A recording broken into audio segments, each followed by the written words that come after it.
So when Uh, you began putting season two together, what was the most important element of the story that you wanted to explore?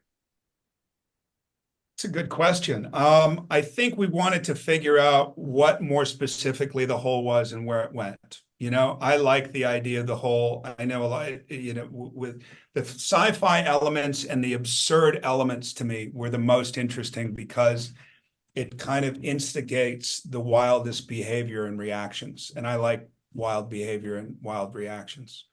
You know, I was talking earlier about we were talking about different actors and watching Joaquin Phoenix. We watched Walk the Line the other day, last night. And he's just so, you never know what he's going to do. There's, Kate Blanchett is the same way. There's a danger in what she does where it's so unpredictable. And I like that. So I thought that this was a good premise to be able to help instigate very colorful behavior. So we wanted to be more specific in our relationship with the whole in this season. And I understand that you consulted with an astrophysicist, which I think is so cool.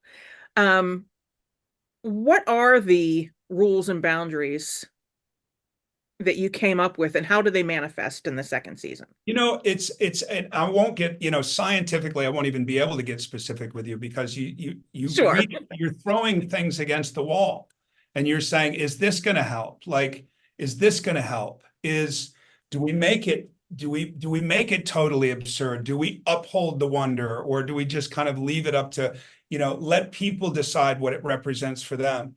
But I think this idea of, even my son did illustrations of timelines based on research that he had done of what was it? It was past proof of connections between wormholes and stuff like that, which I loved. I mean, it's like, what are we doing?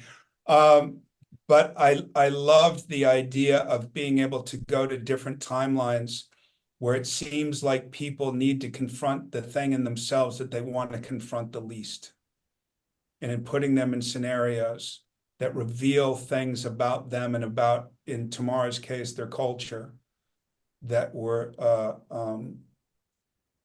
enlightening.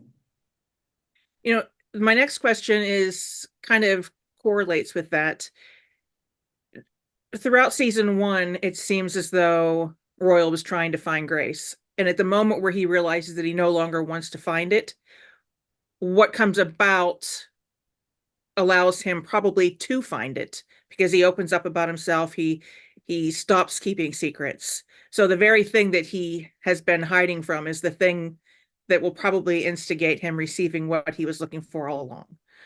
And I'm wondering what themes will be explored through those revelations that he's made for himself, and how also it will impact his marriage with Cecilia.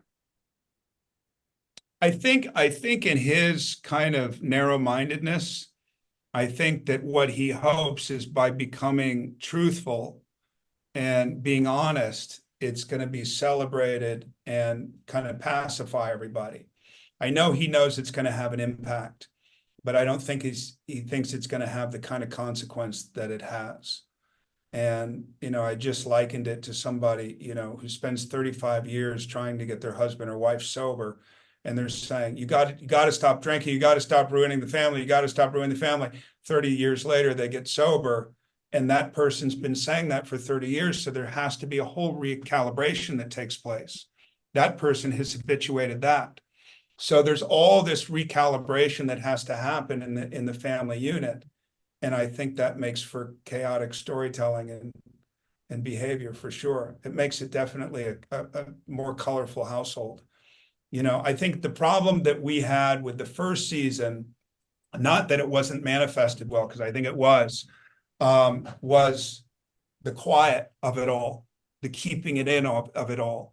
Whereas Mm-hmm. I think this is more in reaction to that. So I think it's a much more extroverted show now. And that goes, I think, for every character.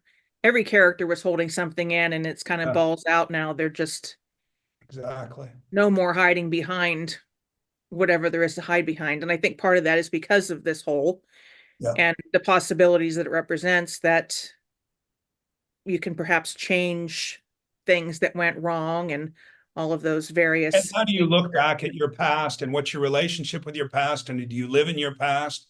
Are you willing to move forward? You know what I mean? I just think Absolutely. it creates a lot of, and people that I've talked to outside that seem very intrigued and kind of um, electrified by the first season, which I'm so pleased by because I do believe that we've done better, that we've just gotten more specific. I do think it's more colorful. And people were like, when do we get to see it? Like, are you screwing us over? Like, what are you doing? And I feel the same way about the show going into it. It's like, do you want to do another season? It's season one was one of the hardest jobs I've ever had. It was cold. We were out in the middle of nowhere. I've done a lot of really difficult jobs. We were trying to navigate through the behavior of what this actually was. We were trying to figure out the whole. And I think in season two, we had to go through that experience like a past that we're talking about in Mhm. order to specify it more, you know.